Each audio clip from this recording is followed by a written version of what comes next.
உங்களுக்கு பிடித்த சமையல் சேனலுக்கு உங்களை அன்புடன் வரவேற்கிறேன். இன்னைக்கு நம்ம ஜவ்வரிசி கண்ணாடி அல்வா எப்படி பண்ணுறதுன்னு பார்க்கலாம். வாங்க வீடியோக்குள்ளே போகலாம். இப்போ நம்ம ஜவ்வரிசி கண்ணாடி அல்வா எப்படி செய்யுதுன்னு பார்க்கலாம். நம்ம அதுக்கு தேவையான பொருள் நான் ஒரு அரை கப்பு 100 கிராம் ஜவ்வரிசி எடுத்து நல்ல பேனில் லேசாக வறுக்கிறேன். ரொம்ப தீர மாதிரி வறுக்காதீங்க, கொஞ்சம் நல்ல வாசம் வரும் பாருங்கள், அந்த அளவு வறுத்துக்கங்க. இந்த அளவுக்கு பாருங்கள், இது சரியாக வறுத்துச்சு. வறுத்து அதை ஆற வச்சு நான் மிக்ஸி ஜாரில் போட்டிருக்கேன். இதை இப்போ நம்ம நல்லா பொடி பண்ணி எடுத்துக்கலாம். இந்த பாருங்கள், நல்லா பொடி பண்ணி எடுத்து வந்துட்டேன். ஆனால் அதையும் நம்ம ஜல்லடையில் போட்டு நல்லா ஜலிச்சு அந்த நெய்ஸாக எடுத்துக்கலாம். அந்த கப்பியெல்லாம் நிறுத்திட்டு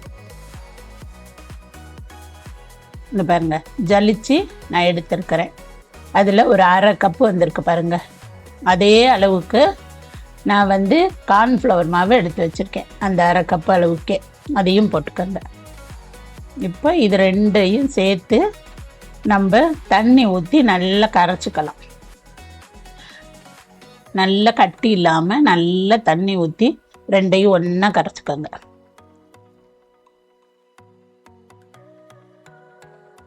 நல்ல தண்ணி கொஞ்சம் தாராளமாகவே ஊற்றி நல்ல தண்ணியாகவே கரைச்சிக்கலாம். ஏன்னா நம்ம எவ்வளோ நேரம் கிண்டுறோமோ அந்த அளவுக்கு அல்வா நமக்கு நல்லா வரும். பாருங்க, மாவு பதத்துக்கு, தோசை மாவு பதத்துக்கு நல்லா கரைச்சிக்கோங்க. இந்த அளவு கரைச்சி நம்ம வச்சுப்போம். இப்போ நம்ம அந்த அல்வா செஞ்சு தட்டில் எடுத்து வைக்கிறதுக்காக நம்ம இந்த தட்டை ரெடி பண்ணிக்கலாம். ஒரு சொட்டு நெய் விட்டு இப்படி நல்லா ஓரமெல்லாம் தடவி வச்சுக்கலாம். அதில் எடுத்து போட அப்போ கரெக்டாக இருக்கும் நமக்கு. இதை ரெடி பண்ணி நம்ம ஒரு ஓரமாக வச்சுக்குவோம்.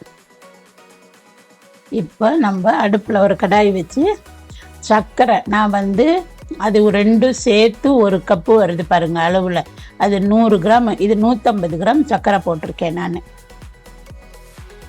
அப்போ அது சரியாக இருக்கும். வேணும்னா உங்களுக்கு சர்க்கரை இன்னும் கொஞ்சம் கூட வேணும்னா நீங்கள் 200 கிராம் சர்க்கரை கூட தாராளமாக சேர்த்துக்கலாம், நல்லா இருக்கும். நான் கரெக்டாக இருக்கிற மாதிரி போட்டிருக்கேன். உங்களுக்கு கொஞ்சம் கூட வேணும்னாலும் போட்டுக்கலாம், கொஞ்சம் ஸ்வீட்டு அதிகமாக இருக்கும். இப்போ அதில் நல்லா கரைச்சிக்கோங்க. ஒன்றும் பாகுபதம்லாம் இல்லை, நல்லா கொதிக்கிற அளவு கரைச்சிக்கோங்க. அதில் நான் கொஞ்சம் ஏலக்காய் பொடி போடுறேன். அது வேணும்னா நீங்கள் சேர்த்துக்கோங்க, இல்லைனாலும் பரவாயில்ல. இது நல்லா கொதிக்கிற அளவு கரையணும், அவ்வளோதான், வேறு ஒன்றும் இல்லை.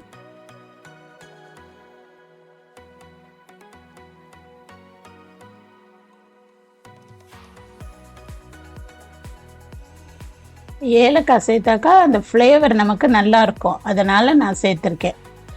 நீங்கள் வேணும்னா சேர்த்துக்கோங்க, அது உங்கள் சௌரியம்தான்.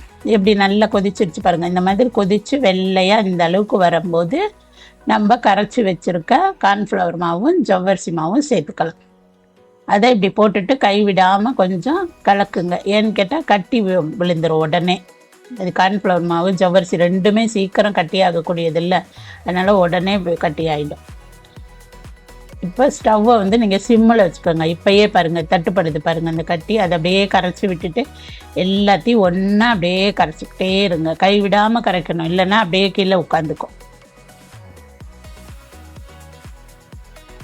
இப்போ இந்த வெள்ளை கலர் இருக்குது பாருங்கள், அது இந்த தண்ணி கலர் வர வரையில் நம்ம நல்லா அப்படியே கிண்டணும். அப்போ தான் அது நல்லா வரும். இது செய்யறது ஈஸியான இது தான், ஆனால் கை மட்டும் விடாமல் கிண்டிக்கோங்க, நல்ல டேஸ்ட்டாக இருக்கும். இந்த அல்வா நீங்கள் ஒரு தடவை பண்ணி பாருங்கள். நான் கொஞ்சமாக தான் பண்ணுறேன், நீங்கள் எவ்வளோ தேவையோ அதுக்கு தகுந்த மாதிரி அந்த அளவு எடுத்துக்கோங்க. இப்படி இந்த மாதிரி கை விடாமல் நல்லா கிண்டிகிட்டே இருங்க. இப்படி கட்டிய ஓரத்தெல்லாம் இப்படி எடுத்து விடுங்க, எடுத்து விட்டு கிண்டுங்க. ஆனால் கனமான பாத்திரம் வச்சுக்கோங்க. இப்போ நம்ம அதுக்கு ஒரு ஸ்பூன் நெய் சேர்த்துக்கலாம் இந்த நேரத்துக்கு. இப்போ நல்லா அதை சேர்த்து இப்படி கிண்டுங்க. இப்படி நல்லா சுற்றி கிண்டிக்கிட்டே இருங்க.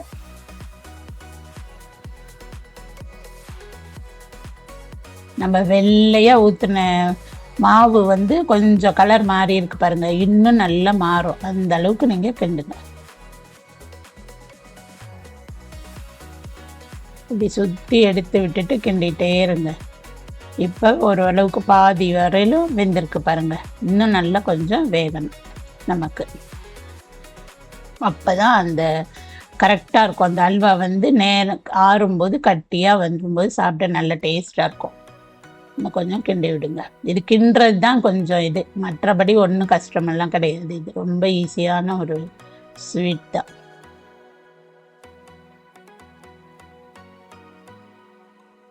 இப்படி நல்லா கிண்டுங்க. ஏன்னா ஜவ்வரிசியும் கொஞ்சம் நம்மளுக்கு கையில் இழுக்கிற மாதிரி இருக்கும், கார்ன்ஃப்ளவர் மாவும் இருக்கும், அதனால் கொஞ்சம் டைட்டாக இருக்கும்.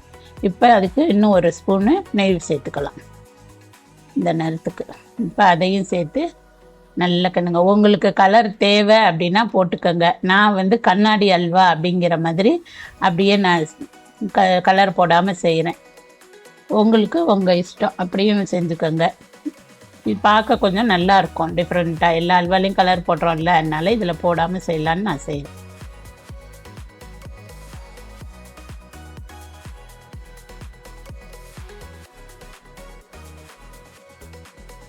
இப்போ அதுக்கு தேவையான நட்ஸ் எல்லாம் கொஞ்சம் முந்திரி எல்லாம் கட் பண்ணி வச்சுருக்கேன், பாதாம் எல்லாம், அதை அதில் சேர்த்துக்கிறேன். உங்கள்கிட்ட என்ன அந்த பருப்பு இருக்கோ எல்லாம் சேர்த்துக்கோங்க. நான் கொஞ்சம் கொஞ்சம் எல்லாத்தையும் சேர்த்துருக்கேன். உங்களுக்கு என்ன பருப்பெல்லாம் இருக்கோ அதை எல்லாம் சேர்த்துக்கோங்க. இந்த நேரம் சேர்த்துட்டு இன்னும் கொஞ்சம் நல்லா கிண்டுங்க. இப்போயே பாருங்கள், அப்படி இழுக்கும்போது அப்படி நல்ல ஜெல்லி மாதிரி இப்படி இழுக்குது பாருங்கள். இந்த அளவுக்கு வரணும். இன்னும் கொஞ்சம் கிண்டுங்க. இந்த ஸ்டவ்வில் இருக்கனால கொஞ்சம் இப்படி இருக்குது. இன்னும் நீங்கள் நான்ஸ்டிக்கில் பண்ணிங்கன்னா சுத்தமாக அதில் ஒட்டாது. அந்த எல்லாம் பண்ணிக்கோங்க. எப்படி சுற்றுது பாருங்கள். இந்த அளவுக்கு சுற்றி வந்துடுச்சுனாலே அல்வா கரெக்டான பதத்துக்கு ஓரளவு வந்துடுச்சு. இந்த மாதிரி தூக்கிறதுக்கு இப்படி இழுத்து இப்படி விழுவுது பாருங்கள், அப்போ கரெக்டாக இருக்குன்னு அர்த்தம். இப்போ நம்ம அந்த பாத்திரத்தில் எடுத்துக்கலாம். ஓரத்தெல்லாம் அப்படி எடுத்துட்டு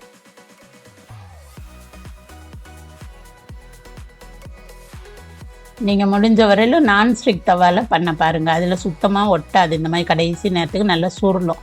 இதில் கொஞ்சம் அடியில் இழுக்குது. இப்போ நான் அதில் எல்லாத்தையும் எடுத்து அதில் சேர்த்துப்போம். எனக்கு அந்த பாத்திரம் வெயிட்டாக இருக்கனால நான் கீழே வச்சு தள்ளுறேன். உங்களால் முடியும்னா அப்படியே கொட்டிக்கோங்க. அதை தட்டில் போட்டுட்டு இப்போ ஸ்பூனில் லேசாக நெய் தடவிட்டு அப்படியே கரெக்டாக அப்படியே இழுத்து விடுங்க. இப்போ கொஞ்சம் ஒட்டுற மாதிரி இருக்கும். ஆறிடுச்சுன்னா நல்ல கட்டியாக இருக்கும், நல்ல டேஸ்ட்டாகவும் இருக்கும், ஈஸியாக செய்யலாம். இப்போ இது முடிஞ்சிடுச்சு. இதை அப்படியே ஆற விட்டுருங்க. இப்போ நல்லா நான் 3-4 மணி நேரம் கழித்து எடுத்து தட்டில் கமுக்கிறேன் பாருங்கள். எப்படி அல்வா வந்து கரெக்டாக விழுந்துடும். நீங்கள் எந்த ஷேஃப்க்கு வேணுமோ அதுக்கு தகுந்த மாதிரி பாத்திரத்தில் ஊற்றிக்கோங்க. நான் அந்த தட்டில் போட்டனால ரவுண்டாக இருக்குது. இப்போ அதில் இந்த கத்தியில் லேசாக நெய் தடவிட்டு இந்த மாதிரி கொஞ்சம் கொஞ்சமாக அப்படியே கீறிக்கங்க, கட் பண்ண எடுத்துக்காது. இப்போ ஃபஸ்ட்டு இருக்கும்போது கொஞ்சம் இதுவாக இருக்கும், நேரம் ஆகமாக கொஞ்சம் இறுக்கமாக ஆகிடும். இப்போ கட் பண்ணுறது ஈஸியாக இருக்கும். இப்போ லேசாக அப்படி கட் பண்ணிக்கோங்க. இன்னும் நேரம் ஆயிடுச்சுன்னா நல்ல கெட்டியாக ஆகிடும் அல்வா. சாப்பிட நல்ல டேஸ்ட்டாக இருக்கும். சின்ன பசங்களுக்கெல்லாம் ரொம்ப பிடிக்கும் அது சாப்பிட்டாக்கா.